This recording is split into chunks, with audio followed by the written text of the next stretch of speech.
Kun sagalee bilisummaa Oromooti.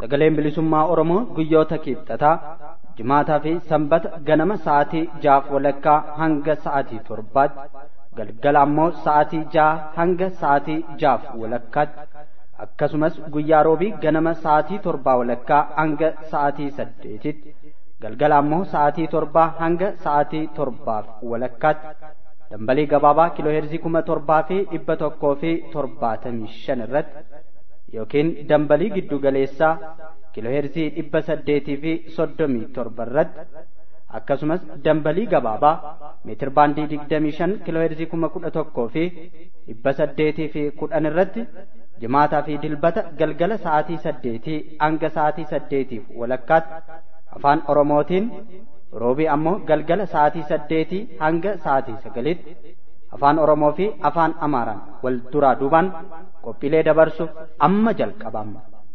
Kun sagalee bilisummaa Oromootiin.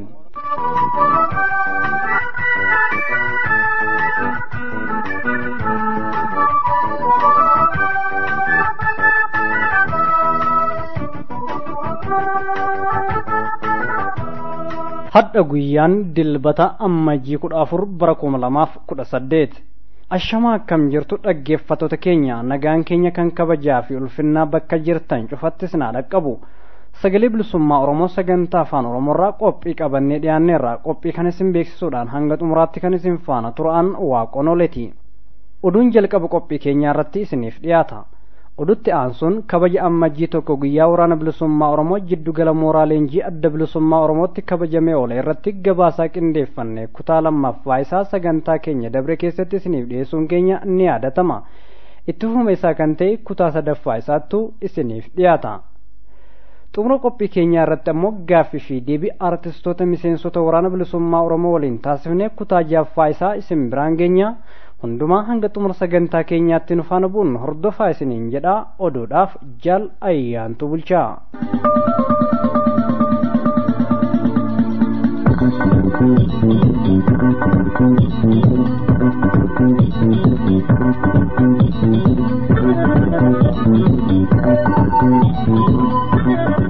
Irra deebi'uudhaan ashama akkam jirtu dhaggeeffattoota keenya kabajamoo fi jaallatamoo sagalee bilisummaa Oromoo sagantaa afaan Oromoo irraa oduu har'aaf qabnu qabannee dhiyaannee jirra. Oduu har'aa waliin ayyaantu bulchaati. Gareen ijaarsa tarkaanfii qeerroo lixa shaggar magaalaa Sabbataatti ergamaa diinaa yeroo dheeraaf uummata Oromoo iraarsaa ture irratti tarkaanfii fudhate.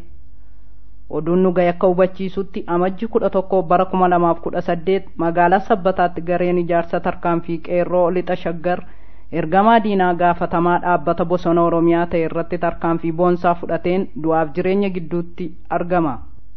Gareen tarkaanfii qeerroo lukkee diinaa kana irratti tarkaanfii fudhate dookimentooti diinaa iccitii garaagaraa of keessaa qaban akka lakkoofsa Habashaatti bara 2006 irraa qabee baatee deemu tures irraa dhuunfatuun addeeffame. Godina Shaggar Ba'aa Ona Fantaallee fi daangaa naannoo bakka Aarolee jedhamutti walitti bu'iinsi dhalate lammiilee Oromoo irratti miidhaan gahe humni ittisa uummataas lola diinaa waliin godheen uummata isaa balaa caalu irraa baraaruun gabaafame. Oduun amajjii 11 bara 2018 nu dhaqqabe akka addeessetti lola guyyoota 3 Ona Fantaalleetti geggeeffameen lubbuu fi qabeenya lammiilee Oromoo irratti miidhaan qaqqabeera. Lola kana irraa qooda kan fudhate humni ittisa uummataas diinarraan miidhaa dhaqqabsiisee aantummaa uummata isaaf qabu argisiisee miidhaa ulfaataa dhaqqabuuf malee hanqisee jedha oduun nu gahe. Lola kana irratti humni ittisa uummataa irraa Sabboonaa Gadaa Abdii kan wareegame yoggaa ta'u Waaqoo Boruu kan jedhamu ammoo madaa'eera.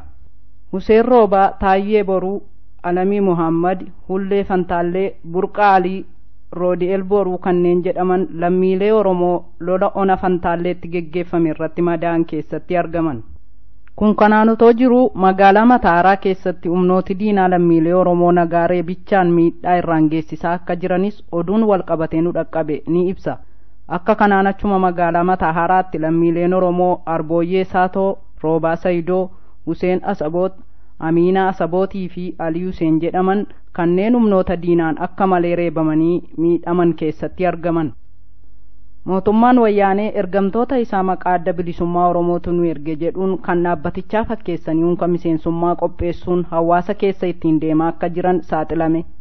Akka maddeen sagalee bilisummaa Oromoo gabaasanitti mootummaa wayyaaneef lukkeeleen isaa unka miseensummaa kan adda bilisummaa Oromoo fakkeessanii qopheessuun uummata keessa deemanii maqaa namaa galmeessuun yakka hojjechaa jiran. Dabballoonnii fi lukkeeleen wayyaanee adda bilisummaa Oromootu nu ergee kanaaf miseensummaa isaa guutuu yoo barbaadan galmaa jechuun uummata keessa deemanii addatti dargaggoota irratti xiyyeeffatuun maqaa adda bilisummaa Oromoon shira xaxaa jiran. Basaastonni wayyaanee hojii yakkaa kanarratti bobba'anii jiran erga namoota galmeessanii booda harka lafa jalaan gara mana hidhaatti darbaa jiraachuus maddeen keenya kun ifa godhu. Hojiin basaastummaa wayyaanee maqaa unka miseensummaa adda bilisummaa Oromoon uummata irratti addatti ammoo dargaggoota irratti xiyyeeffatee shiramaa jiru kun lixa Wallaggaa Onabegii keessatti bal'inaan mul'achuun kan hubatame yoo ta'u bakkoota garaagaraattis shirri fakkaataan jiraachuun ibsameera. Addi bilisummaa Oromoo jaarmiyaa sirna caasaan hojjetu malee abbumti arge unka qopheessee uummata keessa deemuun adda bilisummaa Oromootu nu erge jedhee miseensummaa dhaabbatichaaf nama hin galmeessu kan jedhan sabboontonni Oromoo uummanni keenya addatti ammoo kaa'imman keenya dalagaa hammeenyaa maqaa adda bilisummaa Oromoo dhahatee wayyaanee fi lukkeelee isaan geggeeffamaa jiru kamuu irraa dammaqinaan akka of eegan dhaamsa dabarsaniiru. Jaarmayaan tokkummaa baqattoota Oromoo Yaman ayyaana guyyaa waraana bilisummaa Oromoo kan bara 2018 bifa seena qabeessa taheen miidhaginaan kabajate. Jaarmayaan tokkummaa baqattoota Oromoo Yaman guyyaa waraana bilisummaa Oromoo kan baranaa amajji 12 bara 2018 bakka lammiileen Oromoo 800 ol ta'an argamanitti bifa akkaan miidhagaa ta'een ayyaaneffatee jira.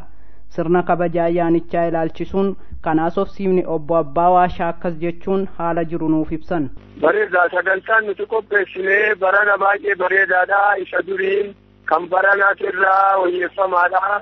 Durgaa miseensotumaa jaarmayaa tokkummaa baqattoota Oromoo Yaman kan dhaaba jalatti dhiira kana qofatu ayyaaneffachuu ture.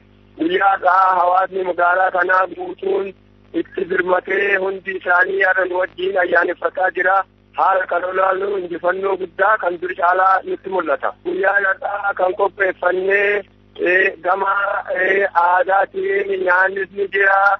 Uffanni gartee ganni meediyaa adda bilisummaa Oromoo kan uummata Oromoo kan ONN illee shurraaba itti baasanii guutuun isaanii uffatee alaabaa adda bilisummaa Oromoo illee uffataniitu akkasitti baanii dhufanii waan adda addaatiin garuu aadaa Oromoo keessaa dubartii fi dhiirtillee hundaa'u gartee bifa durdaran amma gartee mijjaa bi'is waan yoo ta'e hundi isaanii uffatanii dhufanii baay'ee nama dinqisiisaa. Kana malees warri biyyaallee wajjii hirmaatee gara sadarkaa mootummaatiin ga'utti wajjii hirmaannee akkasitti aan ayyaaneffachaa jirra.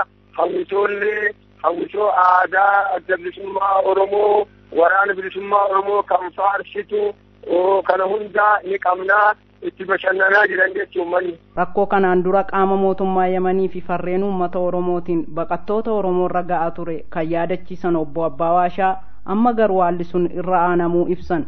Bareedaa tole qaamni mootummaa dur biyya kanatti uummata keenyarraa haala hamaa odoo mootummaa qoban ta'in warroonni gartee farroonni uummata Oromoo kan gara bahararraa bu'uu fi kan as keessaa tokko adda deemu kan karaa hin beekne haala hedduu warra biyyaatti wal qabsiisanii irratti raawwataa turanii kana hunda keessatti dhugaadhaa injifannoo guddaa argamee ammas rakkinni jiru dhugaadhaa biyya kan dur caalaa rakkinni hedduu hammaatee humna balali'aa kanatti namni 3-4 walitti qabame biyya kana keessatti sodaachisaadhaa garuu baqattoonni biyya kanaa nuti gartee uummanni keenya biyya keessaa kan dhumaa jiru nuti isaan wajjin dhumuu qabna malee isaan cinaa dhaabbannee qabeenya qabnu walitti guurree wal gargaarree wal dammaqsuu qabna jedhanii injifannoodhaan kan biyyi nuuna warri biyyaatu namni 2-3 walitti hin qabamne isaanirraa nama gara 800 ol gara 1000 ta'a walitti qabamee ayyaaneffachuu jiranii kuni injifannoo guddaadhaa jennee laallannuti nama keenya. Lammiileen Oromoo biyya Yamanitti ayyaana guyyaa waraana bilisummaa Oromoo kan bara 2018 kabajatan kunneen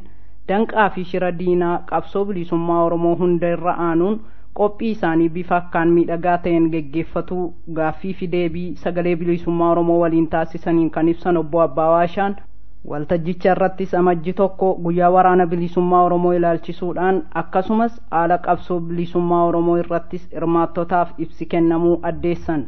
maa irrattis ilmaan Oromoo biyyoota ambaa adda addaa keessa jiraniif dhaamsa itti aanu dabarfatan.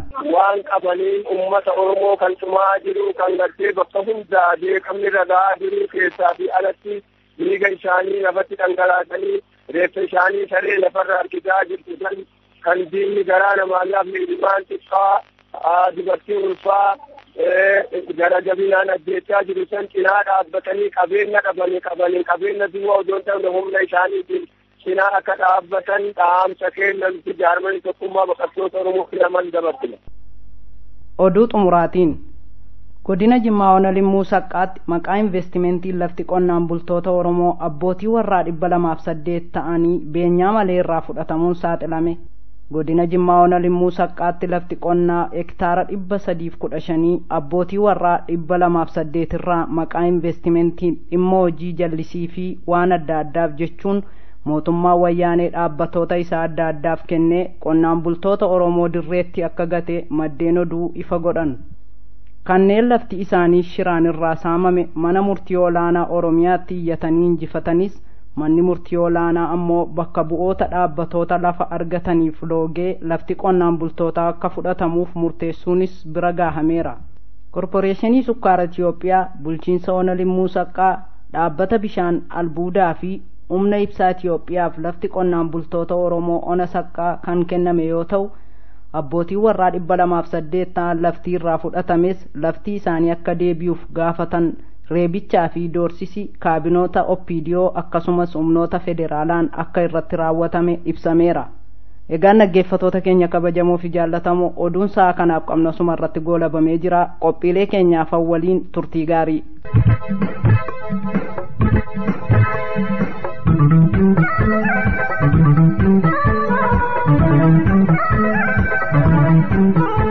kabajamoo dhaggeeffattoota keenya kan caqasaa jirtan sagalee bilisummaa Oromoo sagantaa afaan Oromoorraa qophii keenya dambalii gabaabaa meetir baandii 25 fi kiiloo heerzii 11,810 irratti isiniif tamsa'aa jirudha.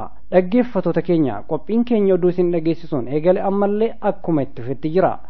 Sagantaa dabre keessatti sirna kabaja ayyaana guyyaa waraana bilisummaa Oromoo kan jiddugala mooraa leenjii adda bilisummaa Oromootti geggeeffame ilaalchisuun gabaasaa qindeessine kutaa lammaffaa dhiyeessineen haasawa hayyudureen adda bilisummaa Oromoo Jaal Daawud Ibsaa taasisan kutaa jalqabaa isinii dhiyeessinee turre. Itti fufuma isaa kan ta'e haasaan hayyudureen gumii sabaa adda bilisummaa Oromoo Jaal Daawud Ibsaa ayyaana ammajjii 1 bara 2018 jiddugala mooraa leenjii adda bilisummaa Oromootti kabajame irratti taasisan itti aansuun dhiyaata nu hordofaa.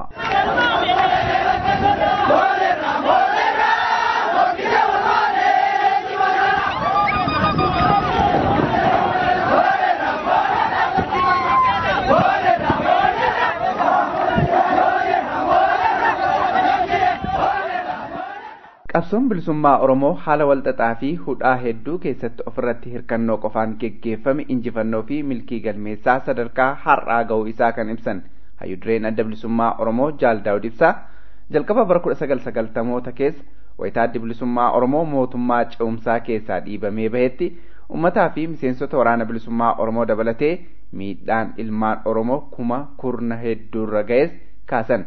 Kutaa lamaffaan haasaa isaanii bakkuma dhaabnerraa akka itaanutti dhiyaatama. Addunyaa kanarratti qabsoon akkasitti haala hudhaa keessatti waan hedduu keessa caccabsee darbee qofaa isaa irratti hirkate asiin ga'ee qabsoo bilisummaa Oromoo qofa jechuu danda'ama jechuudha.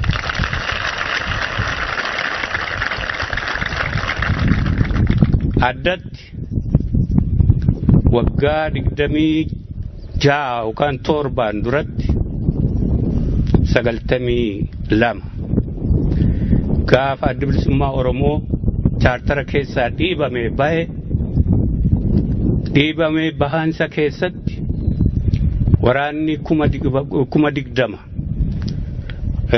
waraana qofa otoo hin taane uummata siivilii dabalatee ijoollee xixiqqaa dabalatee qabsoo bilisummaa Oromoo qofa dhabamsiisuuf mooraa hidhaa Dhedheessaa fi Hursoo keessa qofatti gara 60,000 akka ta'utu hidhamee kaan ajjeefame kaan immoo hidhaa waggaa dheeraaf itti murtaa'e kaan hanga dhukkuba naannoo sanatti dhabamutti itti duulame kana keessaatii darbee qabsoon bilisummaa Oromoo as gahee har'a uummata Oromoo baha dhihaa kaaba kibba tokko ta'e akka uummata tokkotti ummati miliyoonaan socho'u kun akkasitti qabsoo isaatiin ga'amuun injifannoo olaanaa sirna EPRDF TPLF nurratti diriirse cabse waan ta'eef injifannoo guddaadha kabara kanaa jechuudha.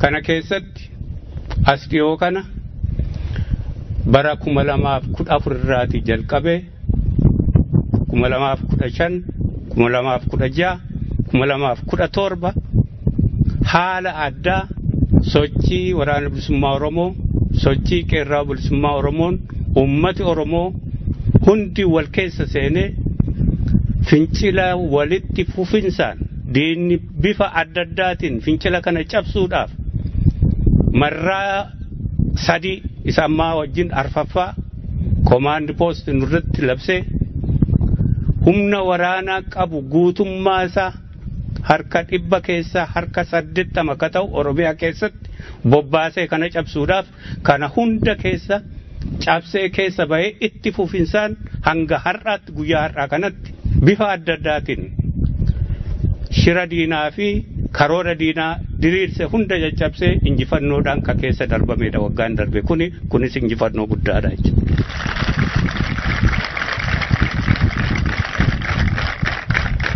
Kana keessatti gandi Oromoo tokkollee ka hiriiran bahin ka fincilan godhin ka diinaafis haa ta'u firaaf dhaamsa isaa qabsoon kun galii isaa gahu malee akka hin dhaabbanne gandi itti keessatti hin ibsamiin gandi keessatti hiriirin bahin gaaffii isaa ifa hin godhatiin tokkollee hin jiru jechuudha. Kana keessatti xiqqaa guddaa ijoollee xixiqqaa waggaa 5 waggaa 4 hanga jaarsa waggaa 90tti waliin fi dhiira darbaa otoo hin jedhin waliin hiriiree addunyaa kanaaf dhaamsa guddaa dabarseera. Sirna mootummaa sirna kolonii Itoophiyaatiif dhaamsa guddaa dabarseera. Kunis qabsoon kun sosobbaa addaa yookaan gaaffii keessii deebisne maaster pilaanii Finfinnee kunoo sii deebisne dhaabbadhu lafa irraa buqqifaman irraa sii ariine dhaabbadhu sigaa bifa adda addaan godhanillee command post jijjiiranillee lakki gaaffiin koo bakka waan guddaa qabutu jira.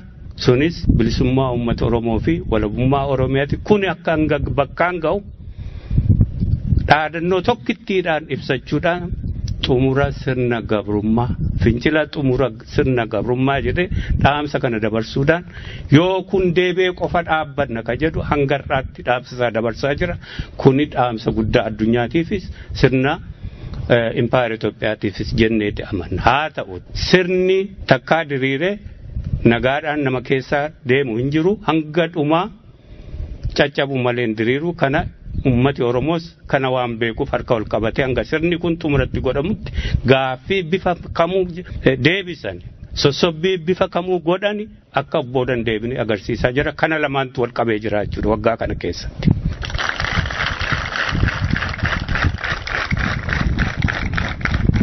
Kana cabsuuf command post diriirsuu qofa miti yaada ummata Oromoo qabsoo bilisummaa irraa Oromoo irraatii jallisuuf akkasumas humna command postii qofaadhaan otoo hin taane qabsoon bilisummaa Oromoo waan biraatiin busheessine fakkeessuudhaaf darbee uummataaf fakkeessuudhaan liyyuu poolis ka jedhamu ka humna Alshabaabii fi humna warra ONLF adda bilisummaa biyyoolessa Ogaaden ittiin cabsuudhaaf hidhachiise leenji sasaarratti mootummaa Ameerikaatii fi mootummaan Ingilizii irratti isa gargaaraa bahee hidhannoonsaa hanga droshqaa hanga RPG hanga mortaraa qabu isa kana uummata Oromoo irratti bobbaasee jira. Bobbaan lola kana baha Oromiyaa irraati hanga kibba Oromiyaatti kiiloomeetiroota kumaan lakkaa'amu kana keessatti lafa Oromoo irratti lola liyyuu poolisii gama tokkoon ka ajajoota yookaan jeneraalota wayyaaneetiin hoogganamuu fi hoogganoota qaruutee wayyaaneetiin bobbaafamu waliin bobbaafamu humna kana Oromiyaa irratti fi adda bilisummaa Oromoo fi qabsoo bilisummaa Oromoo irratti bobbaase. Bobbaan qabsoo kanaa fi akeekni bobbaa lola kanaa fincila diddaa gabrummaa fi xumura gabrummaa Oromiyaa guutuu keessatti giddu galeessa baha kaaba kibba keessatti deemaa jiru. Isa kanarraa uummata Oromoo jallisuu qofa otoo hin taane yaadasa qabsicha yeroodhaaf ofirraa dhaamse yeroo otoo hin taane isa dhumaa ofirraa dhaamse uummata Oromoo immoo haamlee cabsee jilbeeffachiisuudhaaf ka saganteeffame ture. Haa ta'uuti qabsoon bilisummaa Oromoo akkuma baroota 77 fi 76 ofirratti hirkannoo qofaa fi tooftaalee uummata Oromoo hiriirse bifa kamiinuu lolatti dhufu bifa kamiinuu shiratti dhufu caccabsuu irratti muuxannoo dheeraa qabu lola kanas akkaataatti loluu qindeeffate addatti loloota yeroo jalqabaa abidda meessoo hordoddee cinaaqsan qaraaqumbii gursum darbee immoo beeltuu fi naannoo saasaweena darbi naannoo moyyaalee qabatee hanga areeroo isa kana keessatti akkasitti abidda humna hidhannoo ol'aanaa qabatee akkasitti bobbaafame sana qaanessee cabsee ofirraatti deebise lola jalqabaa kana injifannoo hin jirre addunyaa irratti agarsiise mootummaa wayyaanee fi jeneraalota isaa qaanfichiise injifannoo guddaa uummata Oromoo galmeesse qaba.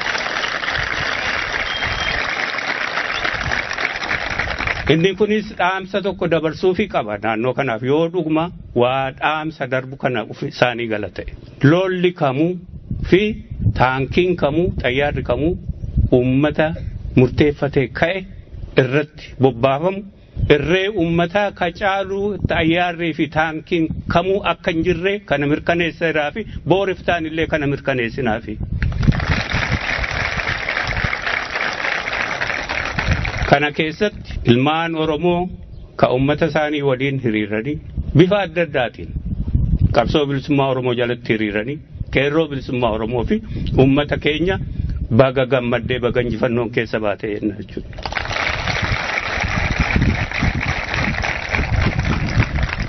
Lola kana akkasitti lolaan injifatuu qofa otoo hin taane qabsoon jalqabe suni ka akka mootummaa wayyaanee barbaade sanatti fincillis dhaabbatee irraa qabbanaa'ee haamleen uummata keenyaas cabuu otoo hin taane fincilli itti fufinsaan lolli otoo lolamaa jiru hanga kaleessaa fi eengaddaatti qabsoon kun harka ol qabatee lolli otoo lolamaa jiru fincillis itti fufamaa jiraachuun immoo injifannoo irratti aanuudha jechuudha. Isa kanas hanga qabsoon keenya galiisaa gahutti humni kamuu dhaabuu akka hin dandeenye diina keenyaafis fira keenyaafis mirkaneessina.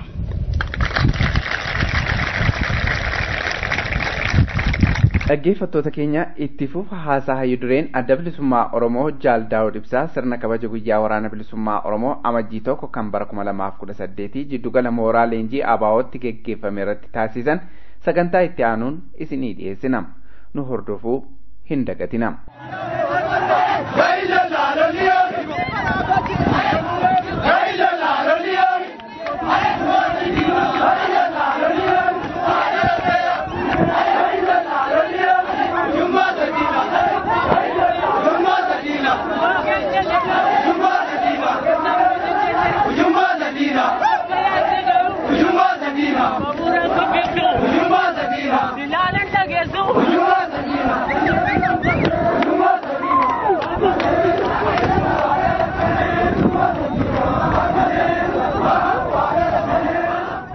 dhaggeeffattoota keenya tokko lama jennee qophii keenya xumuraa irra geenye jirra.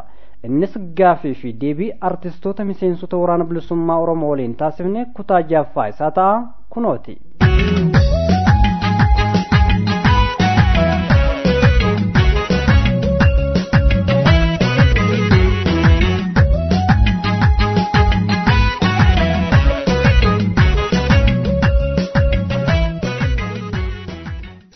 ayyaana irreechaa yeroo deemnu wanti gaafa sana baay'ee waan nama gaddisiisudha. Nan deebi'ee dhaqee meeshaan kiyya mana keessa jiru buraayyuu jira. Achuma dhaqeetiin huccuu aadaa kan biraa uffadheetiin kanan duraan qabu kan duraan mana beeku uffachuu dhiisee deebnee dhufanii konkolaataa dhuunfaatiin nageessanii sabboontumtuu Oromoo alaabaan Afrikaa qaba kanan uummata keessa deemuu dide gaafasis. Yoo wayyaaneen guyyaa san achi keessatti alaabaa kan OPDOtiif kan wayyaanee ol ba'ee jedhe nutis kan keenya ol baafanna jennee qeerroo waliin maryanneeti jechuudha. Wal dhageenya qeerroon bilisummaa Oromoo kan naannoo sana jirru an qobaan deema achi wal garra hidheetuma waliin haasofnee kunneerra. San keessaa yeroo dhaqnu annagneetuma bushooftuu bullee ganama yeroo kaanu isa kanaan qabu sira qeerroon qobaan wal gurmeessee uummanni iyyuu akkana sirriitti kaa'atti wanti nuti quba qabnu hin jiru. Asiif asii mootummaa mormaatuma dhufe.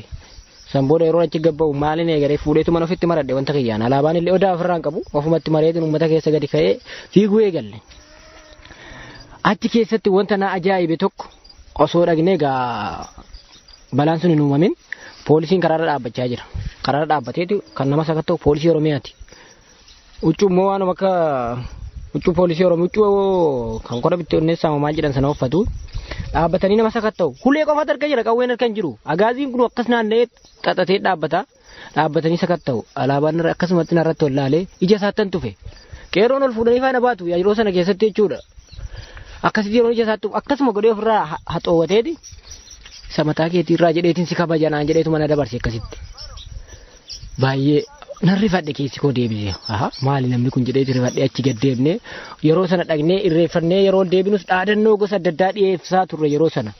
TV'n Oromiyaallee yeroo inni meeshaa maratee jechuudha achirraa wanta waraabbachuu qaanfatee jedhu TV boqqolloo jenneen TV Oromiyaa miti waa'ee boqqolloo dabarsitu malee waa'ee Oromiyaa miti kan isin dabarsitan. Achirraa qeerroon ittiyee ari'ee yeroo deemsisu uummatumatti garagalan deebisanii wanna kana. Achi keessaa qeerroon sagalee tokko qofatu dhageessifatu. Tikni wayyaanee achi keessatti namoonni akka aanaatti 35 yeroo kaa'amee jiru sana dhagaa warri darbachuuf qophaa'an nama jala deddeemaniiti kan namallee meeshaa baadhatanii nama jala deemantu jiru achi keessatti jechuudha. Haala ta'an ja'uu fi dhabe dirqiidhaan harka walirra keessifne OPDO gaafa sana namni harka walirra hin keenye siidhumtee jennee jechuudha. OPDO'n armaa OPDO keeppii isaa uffatee kan armaa OPDO asirraa qabu dirqiidhaan waliin morme hunduu jechuudha. Sadarkaa kanarra gahee jira yeroo kanatti qeerroon Oromoo. Kana keessaa immoo wanti uummanni Oromoo hubachuu qabaan jedhu wanta hafuu hin qabne qeerroon bilisummaa Oromoo hoogganan qabuu jedhu ammallee qeerroon waan isatti dhaga'ameef lafa uummanni Oromoo onnatee ka'ee jedhu sochii waggaa 3 kana deemaa ture. Garuu qeerroon bilisummaa Oromoo kan hundeeffame har'a miti waggaa 12ffaa keessa jira quba qabna hundi keenya. Gootota Oromoo gootota barattoota Oromootu irratti wareegamee kana ijaare. Yeroo hundeeffama isaa sanas Weellisaa Kadir Martuus keessa ture guyyaa ayyaana isaa waggaa 11ffaallee Finfinnee waliin kabajne Kadir Martuu waliin. Isa kana qeerroon Oromoos uummata Oromoo waliin jira. Qeerroo waliin kan jiru adda bilisummaa Oromooti. Akka inni mootummaa kana kottee tokkoon dhaabee akkasitti raasaa jiru kan godhe qeerroo bilisummaa Oromooti. Har'allee jechuudha viidiyoon TV irratti baatee isheen uummata keenya bira dhaabbanna jette kana. Qabsoo nuti gooneen jetti qabsoo jarri gooteen miti. Qabsoo addi bilisummaa Oromoo godhetu dirqiidhaan jara lafaa kaasee akka jarri haasoftu godhe. Akka jarri uummata Oromoo illee afaan jessitee OPDO dulloomtee jirtu kana jaallatan godhuuf kana godhaa jirti. Uummanni Oromoo qeerroon bilisummaa Oromoo sagalee kiyya kana dhagaa jirtan warri doliin duraan turres kan akka haaraatti illee reef wanta kana dhagaa jiraatanis wanti jechuu barbaadu wanti sirriitti hubachuu qabu qeerroon bilisummaa Oromoo adda bilisummaa Oromootiin hoogganama. Namni tokko biyya alaa taa'ee karaa intarneetiis ta'ee karaa fedheen nama hoogganuu hin danda'u. Keessa jiraatee qaamaan kan hoogganu qofa. Woboon leenjii isaatii wajjin keessa deemeetu haalan beekamneen deemee qeerroo bilisummaa Oromoo dadammaqsee qeerroo waliin ijaaramee uummata isaa waliin uummanni kun akka inni mootummaa faashistii wayyaanee kana xumuratti godhaa jira. Akka uummanni keenya ina fanfaajjoofne jechuun barbaada kanarratti jechuudha. Gara boodaattis itti deebi'uu dandeenya jaallan jaraa carraan xumuru. Baay'ee marga gaatis keessatti bifa adda addaan hirmaatte yeroo fincilli ba'u yeroo dargaggoonni ba'an waan adda addaa yeroo hojjetamu hanga arguu geessimee kanarraa daawwattoota keenyaaf dhaggeeffattoota keenyaaf maal jetta? Ani dursa wanta jechuu barbaadu daawwattoota keenyaa fi warroota sarara kanarraa nu arguu dandeessan maraafe jalqaba irratti warreen maqaa kootiin dararamaa turtan hundiyyuu galanni keenya hundaayyuu ijji nagaadhaan bilisummaa wal agarsiisuun jedha. Inni lammaffaan haalli sochii biyya keessa jiru haaluma itti fufetti akka shakkii tokko malee woboon hin jiru jettanii too warri shakkii xiqqoo of keessatti qabaatan shakkii kanaa akka of keessaa balleessitanii fi kallattiidhaan ifaaf bilisatti qabsoo keessan akka itti finiinsitan waraanni adda bilisummaa woboon isinuma bira jira. Har'a anis immoo isa san mirkaneessee warra nu mirkaneessii wanti kun maaliif nu sobduu warra jettanii too nu mormaa turtaniif kumni akka isiniif mirkanaa'u kallattiidhaan ani kanan jiru waraana adda bilisummaa Oromoo keessa. Kanaaf woboon immoo akkuma koo dirqama isaatiif isin faana hiriiraa jira. Maaliif ani woboo dheeree wanta isinitti himatu tokko hin jiru. Kanaaf bartanii too of duuba deebi'uu otoo hin taane maatii koorraa jalqabdanii uummanni Oromoo marti harka tokkoof sochii fincila gabrummaa xumuraa kana fiixan bahuudhaaf deemaa jirtu kana jabaatee akka itti fufu akka ol bira dhaabbatanii jira. Hundaafuu uummata Oromoo maraaf kanan jedhu jajjabinaa fi hawwina. Umtuun jiru keenya jettanii shakkii of keessa warri qabdan of keessa bal'isanii kallattiidhaan qabsoo keenya akka itti fufu akka nuuf jajjabaatanidha dhaamsin ani isiniif dhaamu. Naaba gidduutti gara gaaffii kootiitti naa deebi'e biyya keessa turte sochii dargaggootaa keessa turte warraaqsa uummatti gaggeessaa ture keessa turte mee waan sana akkamitti of duuba deebitee yaadatta jabina dargaggoota Oromoo akkamitti ibsita siin jechuudha. Ani jajjabina uummata dargaggoota Oromoo yeroo numsan qeerroo biyya keessa jiran jajjabinni jedhame haala eegamne olii dhugaa soofoo ta'e. Maaliifin uummanni qeerroon Oromoo qeerroo kan jedhan kamiin jedhanii qeerroon kana jedhanii hanga ofitti baasanii ifa baasanii mul'isaniitti kan raawwatamaa jiru. Anis hanga tokkotti hanga nama tokkotti isa faana hiriiree ga'inarraa eegamu kallattii maraanuu kallattiin danda'uun karaa hundaan jechuudha. Karaa humnaan ittinis ta'e karaa qarshiitiin irree ta'e karaa ijaarsan adda addaatiin irree ta'e waliigalaan kan socho'aa turre.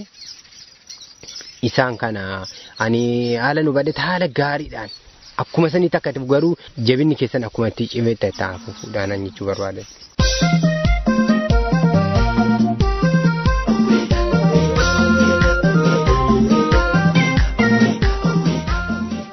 kabajamtoota dhaggeeffattoota keenya gaaffii fi deebiin artistoota miseensota waraana bilisummaa Oromoo waliin taasifne kana qofaan hin goolabamne itti fufa isaa kutaa torbaffaa isaa sagantaa keenya itti aanu keessatti kan isiniif dhiyeessinu ta'uu asumaan isin beeksifna.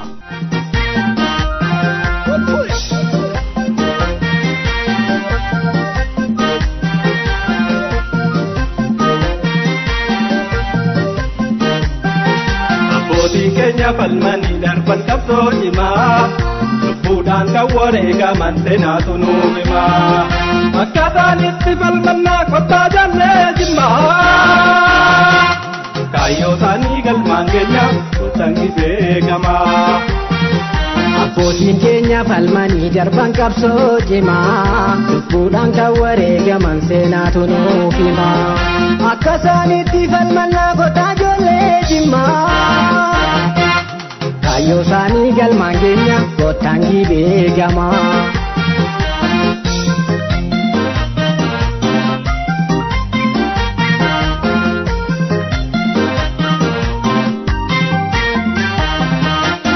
Waamicha sabni keessi godhuu qabaadhu ilmaan abbaa tokko ta'uu kee hubadhu tokkummaadhaan ka'ii harka wal qabadhu mirga biyyummaa wajjin falmaadhu. Oromoon du'aaru obboleewwan keetii qabsoo godhamaaru fayyii ga'ee keetii alagaan alagaa lammii keetti aani tokkummaadhaan lolii diina kee waraani. Kariyooli roogi beekamaa kariyooli anta godha keessa kariyooli jaanni agartaa kariyooli durraanni dhageessa kariyooli lammiin kee yoo dhumu kariyooli bakkaan itti keessa kariyooli seenaan si gaafannaan kariyooli maal jechuuf keessa kariyooli biyya kee Oromiyaa alagaan qabudhu bilisaan jiraatu biyya kee Oromiyaa alagaan qabudhu bilisaan jiraatu. seenaa boonsaa qabda as bahee mul'adhu goota biyyaaf du'ee fakkii taasifadhu karaa saala deemii erga kee falmadhu yeroon geessee ka'ii mudhii jabeeffadhu biyya kee Oromiyaa alagaa harkaa fudhu bilisaan jiraadhu biyya kee Oromiyaa habashaa harkaa fudhu bilisaan jiraadhu. Uumamumaan goota nuti sanyii leenca dagaadeenoo fi raggaasaa jimmaa mee maaluma ta'ee laata sanyii koo dhaloonni ammaa diinaaf gadi hin jenne takka gootni akka misbaahu shamsaddiiniif abbaa oomaa geeraa fi Muhammad Xayyib Qaadii hafalman nu lakkii qabsoon baranaa milkii qabdi hafalman nu lakkii qabsoon baranaa milkii qabdi. Egaan dhaggeeffattoota keenya sagalee bilisummaa Oromoo sagantaa afaan Oromoorraa qophiinaadhaaf qabannee dhiyaanne kanumaan goolabamee jira. Sagantaa itti aanutti qophii wal fakkaatu biraatiin hanga walitti deebinutti nagaa fi fayyaa keessanuuf jiraadhaa. Injifannoo uummata Oromoof.